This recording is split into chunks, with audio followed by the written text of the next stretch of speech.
Imagine a scenario where your very identity hangs in the balance not because of any wrongdoing, but simply because of the date you crossed an invisible line on a map. This is the reality of many people in Assam, a northeastern state of India, where the question of who is an Indian citizen has been hotly debated for decades. On October 17, 2024, the Supreme Court of India has delivered a landmark judgment on Section 6A of the Citizenship Act, a provision that could determine the fate of thousands, if not millions, of individuals who entered Assam during a specific 5-year window. But why does this matter, and what does it reveal about the broader debates about citizenship, identity, and immigration, not just in Assam but in countries worldwide? To understand the significance of this ruling, we first need to dive into the historical context. Assam, a state known for its rich cultural diversity and strategic location near international borders, has long grappled with issues of immigration. In the mid-20th century, waves of immigration, some legal, some not, came from what is now Bangladesh. The influx created tension among the local population, who felt their cultural identity and economic stability were at risk. The Assam Accord of 1985 was a watershed moment. Signed between the Government of India and leaders of the Assam movement, it aimed to resolve the issue of illegal immigration. One key provision, Section 6A of the Citizenship Act, granted citizenship to individuals who entered Assam between January 1, 1966 and March 25,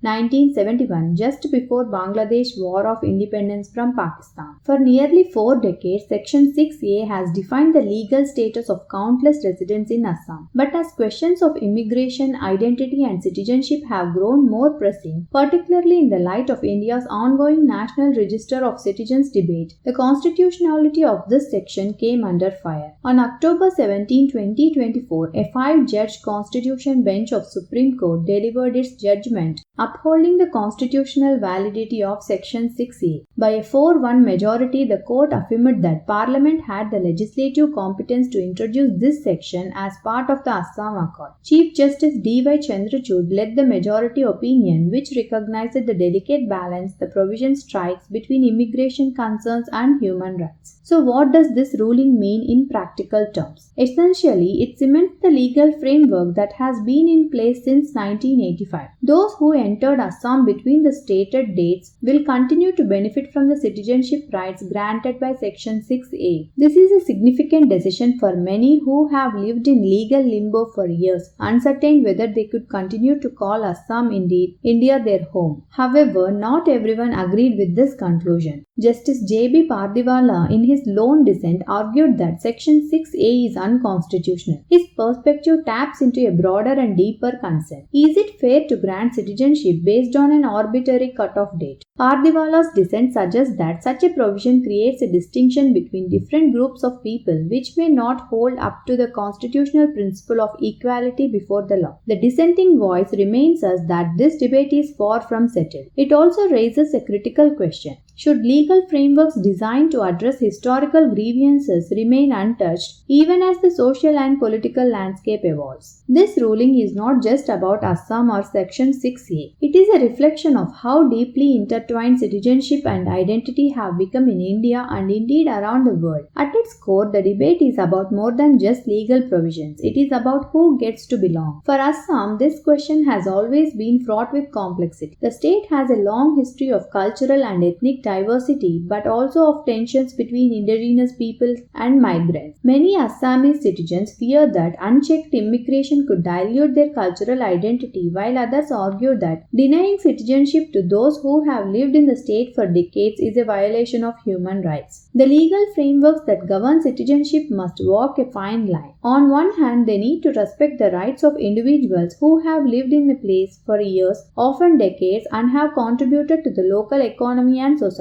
On the other hand, they must address the genuine concerns of local populations who feel that their cultural and economic interests are being undermined. The implications of this ruling are not limited to Assam or even India. Across the globe, immigration and citizenship are pressing issues. Countries everywhere are grappling with the same essential questions: who is allowed to enter, who is allowed to stay, and under what conditions should citizenship be granted. In Europe, the refugee crisis has triggered similar debates. The United States continues to grapple with the question of how to address the status of undocumented immigrants. Each country's response is shaped by its own unique history and political landscape, but the fundamental issue remains the same. How do we define the boundaries of belonging? The Supreme Court's decision in India could influence future policies not just in Assam but across the nation. With the National Register of Citizens already implemented in Assam, there is a growing demand to apply similar policies in other states. The ruling on Section 6A reinforces the legal foundation for such measures while also highlighting the challenges involved in balancing immigration control with human rights. What is needed now more than ever is a thoughtful dialogue that acknowledges the complexities of immigration and citizenship. It is easy to get caught up in the legal terminology and cut-off debates, but behind every law are real people who are trying to build lives, raise families, and contribute to their communities. This ruling offers clarity on the legal status of many in Assam, but it does not erase the underlying social and political tensions. If anything, it highlights the need for continued conversations not just in courtrooms but in public spaces about what it means to belong in an increasingly interconnected world. As we reflect on this judgment and its far-reaching implications, it is worth asking, how should a country define its citizens? Should laws focus solely on legal and historical criteria, or should there be room for more flexible, human-centered considerations? What do you think the balance should be between preserving local identity and integrating those who have made a place their home? If you found this discussion thought-provoking, don't forget to like, share, and subscribe. I would love to hear your thoughts in the comments. What do you think about the Supreme Court's decision on Section 6A, and how should countries address the complex issue of citizenship? And if there is a topic